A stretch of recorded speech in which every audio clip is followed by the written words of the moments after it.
Sudahkah Anda bersaat teduh? Mari bersaat teduh. Shalom. Renungan malam Sabda Bina Umat Minggu ke-25 sesudah Pentakosta, Jumat 19 November 2021. Hidup sebagai umatnya. Firman Tuhan diambil dari Keluaran pasal 34 ayat yang ke-10 hingga ayat yang ke-17. Demikianlah firman Tuhan. Firman-Nya, sungguh aku mengadakan suatu perjanjian. Di depan seluruh bangsamu ini akan kulakukan perbuatan-perbuatan yang ajaib, seperti yang belum pernah dijadikan di seluruh bumi, di antara segala bangsa, seluruh bangsa yang di tengah-tengahnya engkau diam, akan melihat perbuatan Tuhan, sebab apa yang akan kulakukan dengan engkau sungguh-sungguh dahsyat. Tetapi engkau berpeganglah pada yang kuperintahkan kepadamu pada hari ini. Lihat, aku akan menghalau dari depanmu orang Amori, orang Kanaan, orang Het, orang Feris, orang Hewi, dan orang Yebus. Berawas-awaslah, janganlah kau adakan perjanjian dengan penduduk negeri yang kau datangi itu, supaya jangan mereka menjadi jerat bagimu di tengah-tengahmu. Sebaliknya, mesbah-mesbah mereka haruslah kamu rubuhkan. Tugu-tugu berhala mereka kamu remukkan, dan tiang-tiang berhala mereka kamu tebang. Sebab janganlah engkau sujud menyembah kepada Allah lain, karena Tuhan yang namanya cemburuan adalah Allah yang cemburu. Janganlah engkau sampai mengadakan perjanjian dengan penduduk negeri itu. Apabila mereka berzinah dengan mengikuti Allah mereka dan mempersembahkan korban kepada Allah mereka, maka mereka akan mengundang engkau, dan engkau akan ikut makan korban sembelihan mereka. Apabila engkau mengambil anak-anak perempuan mereka menjadi istri, anak-anakmu dan anak-anak perempuan itu akan berzinah dengan mengikuti Allah mereka.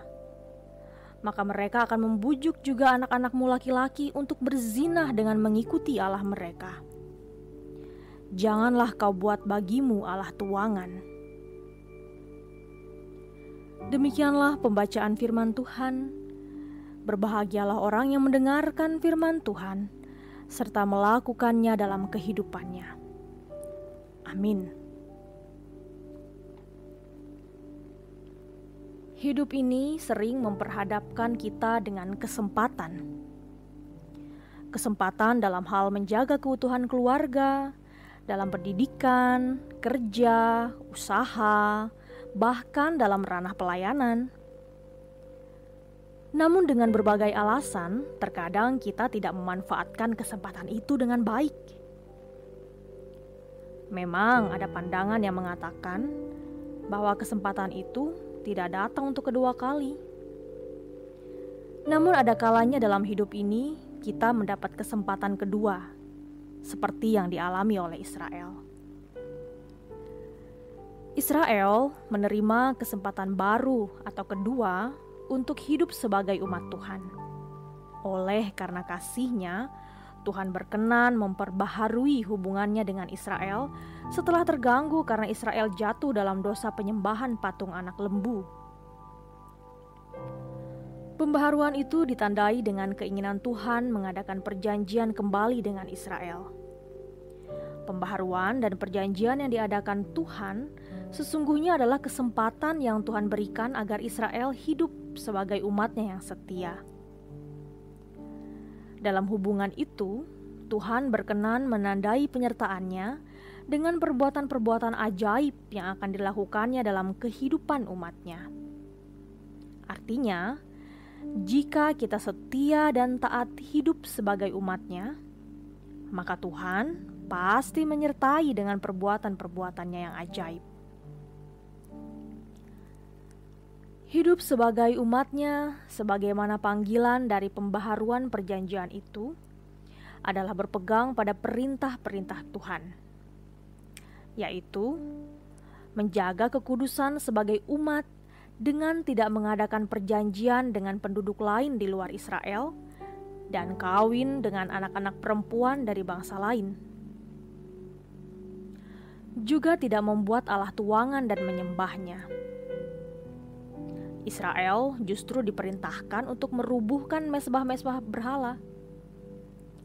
Intinya, di negeri yang akan diberikan Tuhan, Israel harus hidup dalam kekudusan, taat pada perintahnya, dan beribadah serta menyembah hanya kepada Tuhan. Sebagai umat perjanjian di dalam Yesus Kristus, seperti Israel, kita diingatkan untuk tetap setia dan taat hidup sebagai umatnya. Menjadi umatnya adalah karunia yang harus kita jalani bersama dan sesuai kehendaknya. Demikianlah perenungan firman pada malam hari ini. Kiranya Tuhan Yesus memampukan kita hidup taat sebagai umatnya. Tuhan Yesus memberkati.